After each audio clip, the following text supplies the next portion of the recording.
بسم اللہ الرحمن الرحیم۔ ایک نہیں، a list of judgments، ایک لمبی تفصیل ہے ان ججمنٹس کی جو یہ کہتی ہیں کہ جو ایک فائر وال ہے پارلیمنٹ کی پروسیڈنگز کی، اس کی بات کرتی ہیں اور پھر رولز کو مقدم جانتی ہیں اور آئین کو مقدم جانتی ہیں۔ تو ہم یہ بات دیکھ رہے تھے کہ جب قاسم سوری نے ڈپٹی اسپیکر کی کرسی پہ بیٹھ کے ایک سر بمہر لفافہ اس کو انہوں نے ہوا میں لہرایا اور انہوں نے کہا کہ چاہے آئین یہ کہتا ہے کہ یہ اجلاس برخاست نہیں ہو سکتا، چاہے آرٹیکل 91 کچھ بھی کہتے رہیں، چاہے رولز آف پروسیجر کچھ بھی کہتے رہیں کہ یہ اجلاس برخاست نہیں ہو سکتا جب تک ووٹ اپون نہیں ہو جائے گا، انہوں نے وہ سر بمہر لفافہ لہرایا اور کہا کہ یہ میں honourable chief justice of the Supreme court کے پاس بھیج رہا ہوں اور نتیجہ میں یہ کر رہا ہوں کہ اس اجلاس کو میں برخاست کر رہا ہوں۔ اور اجلاس کو برخاست کرنے کے بعد پرائم منسٹر کیا کرتے ہیں؟ اس اجلاس کے برخاست ہوتے ہی یعنی بنیاد کہاں سے بنتی ہے؟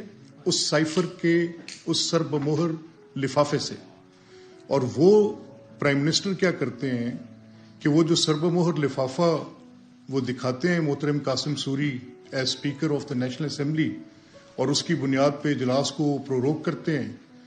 وزیر اعظم فی الفور اسمبلی توڑنے کی ایڈوائس صدر الوی صاحب کو بھیج دیتے ہیں اور صدر الوی صاحب وہ اس کو فوری طور پہ توڑ بھی دیتے ہیں۔ یہ تو اس کا ایک پہلو ہوا، یعنی یہ جو سائفر کا بند لفافہ تھا، تحریک انصاف کو بند لفافوں کے ساتھ بڑی رغبت ہے، چاہے وہ کابینہ میں بیٹھ کے بند لفافوں کے ساتھ 192 ملین پاؤنڈ کی کرپشن کریں، چاہے وہ بند لفافوں کے ساتھ پوری پنجاب اسمبلی کو قومی اسمبلی کو توڑ دیں، یہ سب کچھ تحریک انصاف کرتی ہے۔ اب میری رائے میں یہ اس کا ایک پہلو ہے۔ اب آفیشیل سیکرٹ ایکٹ کہ اس کے ساتھ کسی ایسے ملک کو کوئی فائدہ ہوا کہ نہیں ہوا، اب اس کی تفصیل کیا ہے؟ اس کی تفصیل بھی بڑی ضروری ہے کہ اس کو ہم دیکھا جائیں، یعنی وہ اس میں ایلیگیشن کیا کر رہے ہیں کہ یہ ایک ملک نے جو پاکستان کا دوست ملک ہے، جس کے ساتھ پوری دنیا میں سب سے بڑا ہمارا تجارتی حجم ہے، جن کے ساتھ بائی لیٹرل ارینجمنٹ میں سب سے زیادہ ہماری کمرشل ایکٹیویٹی ہے، جو پاکستان کے اندر ریمیٹنسز کے لیے سب سے زیادہ بائی لیٹرل ارینجمنٹس کے ساتھ جن کے ساتھ ہمارا تعلق ہے، اس ملک کے لوگوں کے اوپر، ان کے گورنمنٹ آفیشلز کے اوپر یہ ایلیگیشن لگانا کہ وہ ایک ایسے ملک کے ساتھ جہاں پر اس وقت محترم وزیر اعظم جو سائفر کہانی کے جو انہوں نے جو اس کے آتھر بنے ہیں سائفر کہانی کے، وہ اس ملک کے دورے پر ہیں،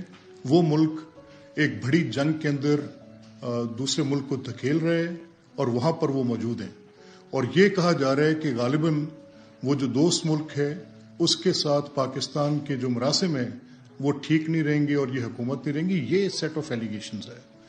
تو اتنی حد تک جانا اور لکھنا کہ آفیشیل سیکرٹ ایکٹ کا اطلاق نہیں ہوتا، تو میری سمجھ میں تھوڑی سی یہ بات آنے میں ذرا دقت ہو رہی ہے کہ غالباً اب پھر وہ جب آپ ایک ڈاکومنٹ جو آپ جس کے صرف پریوی آپ ہو سکتے ہیں، جو پبلک ڈومین میں نہیں جا سکتا، جس کو باہر لے کر جانا اور مختلف جلسوں میں اس خط کے متعلق حقیقی آزادی غلامی سے نجات کا بیانیہ تشکیل دینا، اسی خط کی بنیاد پر اپنے ملک کے سپہ سالار کو الیج کرنا کہ یہ سب ان کے ساتھ مل کر کیا، یہ ڈونلڈ لو اور ان کے اوپر الزام لگانا، پھر اس میں اسٹیبلشمنٹ کو بالکل اس کے اندر ملوث کرنا۔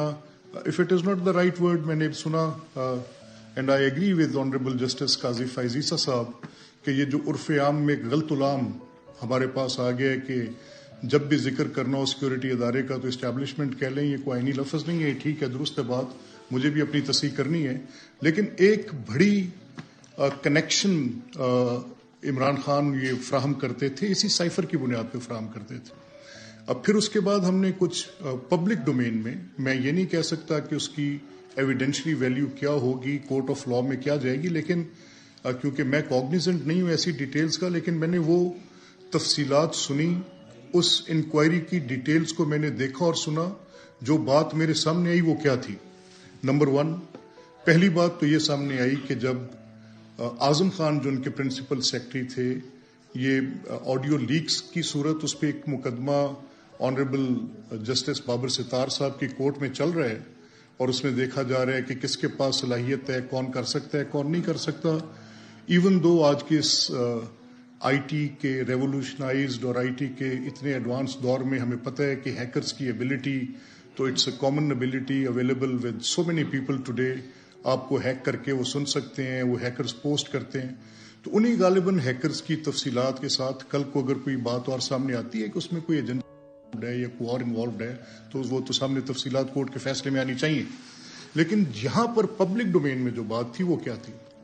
یعنی یہ سائفر جو تھا یہ ایک چھوٹی meeting of the cabinet committee جس میں شاہ محمود تھے، جس میں اعظم خان تھے and few other cabinet members جو کہ 4-5 تھے، جس میں وہ کہہ رہے ہیں کہ جی یہ سائفر میں تو کچھ نہیں ہے. تو اس نے کہا نہیں، چھوڑ دو آپ اس کو منٹس میں ریکارڈ کر لو. یعنی ایک تو وہ ڈاکومنٹ اٹ سیلف ہے، پھر آپ اس کو فیبریکیٹ کر رہے ہیں. تو ابھی یہ اگر یہ چیز تفتیش طلب نہیں ہے تو سپریم کورٹ کیونکہ فائنل کورٹ آف ایڈجوڈیکیشن ہے، اور جیسا میں نے کہا بے حد تعظیم اور بے حد احترام کے ساتھ ہم ان آنریبل ججز کی، جن کے میں قطعی طور پر یہ ایک بڑی حد تک بحث وہ ہے اس کے پولیٹیکل کانسیکوینسز ہیں. اور دوسری ریشنل جو مجھے تھوڑی لگی کہ اس پر بات ہونی چاہیے، یعنی آپ کہہ رہے ہیں کہ لیول پلینگ فیلڈ کی بات پر تو پھر کیا رول آف لا کو ایکویٹ کر لیں گے ہم لیول پلینگ فیلڈ کے ساتھ؟ اگر رول آف لا آپ نے ایک شخص نے ایک جرم کیا ہے اور اس جرم کی تفصیلات ابھی تفتیش طلب ہیں اور اس کے اندر ابھی ایویڈنسز کو ریکارڈ کرنے کے لیے آپ کو فردر اس پرسن کی ضرورت ہو سکتی ہے، پروسیکیوشن اس کو مانگ رہی ہے، اس کی تفصیلات ابھی باقی ہیں، تو پھر غالباً یہ دو باتیں جو ہیں کہ ایک طرف رول آف لا پہ عمل درآمد، اس کے اوپر آپ نے انشور کرنا ہے rule of law, and that again is the Supreme Court جس نے یہ فیصلہ کرنا ہے کیونکہ that is the final court of adjudication.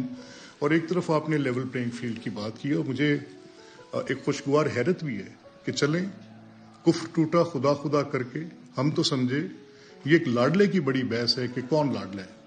اب مجھے باز گشت آ رہی ہے کہ جس کے حق میں فیصلے ہوتے ہیں شاید وہ لاڈلا ہوتا ہے، اب وہی منظور نظر ہوتا ہے جس کے حق میں فیصلے آتے ہیں. تو منظور نظر کس کا؟ آج اگر یہ بات اس کو بغور دیکھا جائے تو one of the member of the honourable bench انہوں نے بڑی وضاحت کے ساتھ لکھا کہ 2018 کے انتخابات میں لیول پلینگ فیلڈ نہیں تھی، رائٹ نہیں تھی. ہم اس کی 4 سال تک دہائی دیتے رہے، کسی جگہ پر وہ بات نہ سنی گئی نہ مانی گئی، کسی نے اس کو تسلیم نہیں کیا، کسی جگہ پر اس کا کوئی آج تک کوئی ریسکیو کسی کورٹ آرڈر سے نہیں آیا. 4 سال تک دہائی دیتے رہے، پارلیمنٹ کے فلور پہ دیتے رہے. اور میں غالباً اس مخمصے میں ہوں آج کہ اگر ایک کرمنل پروسیڈنگ کے کیس میں جس میں قومی اسمبلی تک توڑ دی گئی ہو، اور یہ بحث رہی، میرے اس وقت ہمارے آنریبل لا منسٹر تھے اعظم تارڑ صاحب، تو میں نے ان سے کہا کہ سر آئی جسٹ وانٹ ٹو ایک شخص ایک جعلی فیبریکیٹڈ جھوٹے خط کے ساتھ سر بمہر لفافے کو اٹھا کے اسمبلی کے اسپیکر کی چیئر پہ بیٹھ کے ان violation of the constitution, in violation of the procedure vote upon کرائے بغیر اس اجلاس کو برخاست کر دیتا ہے.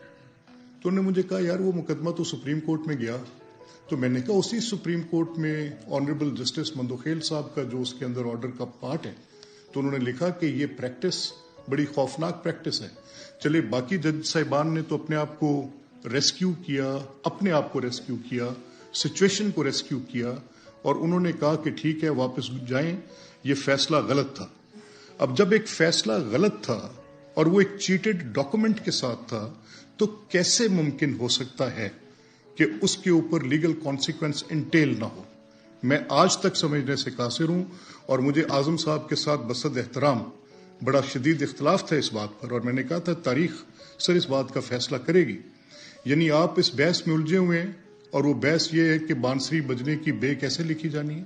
دیکھیں آپ کہہ رہے ہیں کہ کانسٹیٹیوشن کی سبورژن سپریم کورٹ نے یہ کہا، میں نے کہا ہر کیس کے اپنے انڈیجینئس فیکٹس ہوتے ہیں. اگر یہ آپ سمجھ رہے ہیں کہ آئین کا توڑا جانا ایک ملٹری ڈکٹیٹر ہی آئین کو توڑتا ہے تو سر ود ڈیو اپالوجیز میں یہ سمجھتا ہوں کہ آئین کا توڑا جانا ہے، اور اس میں وہ آپ اس پورے پروسیجر کو، تو بھئی سب ورژن کیسے ہوگی، وہ تو ایز اے ہول کانسٹیٹیوشن ہوگا، تو پھر اس پہ بڑی بحث. خیر اینی ویز، آج تک آپ آئین کے معاہدے پر تو پوری طرح سے متفق نہیں ہو پا رہے. سپریم کورٹ کی ججمنٹس، بے شمار judgments, not just one judgment. کیا جسٹس ثاقب نثار صاحب کی سپریم کورٹ کی ججمنٹس آئینی تھی؟ ان کا وہ فیصلہ آج تک مجھے وحشت زدہ کرتا ہے. جب میں ان کی ایک ججمنٹ اٹھاتا ہوں، اس ججمنٹ میں وہ لکھتے ہیں کہ 62-63 کے فیصلے کو court of competent jurisdiction, Rana Aftab Khan تھے ہمارے بڑے معزز میرے دوست تھے، بڑے اچھے پارلیمنٹیرین تھے. اٹس اے ڈائنگ اسپیسیز، آج کل ایسے لوگ پارلیمنٹ میں کہاں ملتے ہیں. وہ تھے پنجاب اسمبلی میں ڈپٹی اپوزیشن لیڈر تھے، آپ میں سے کئی دوست جانتے ہوں گے، فیصل آباد سے.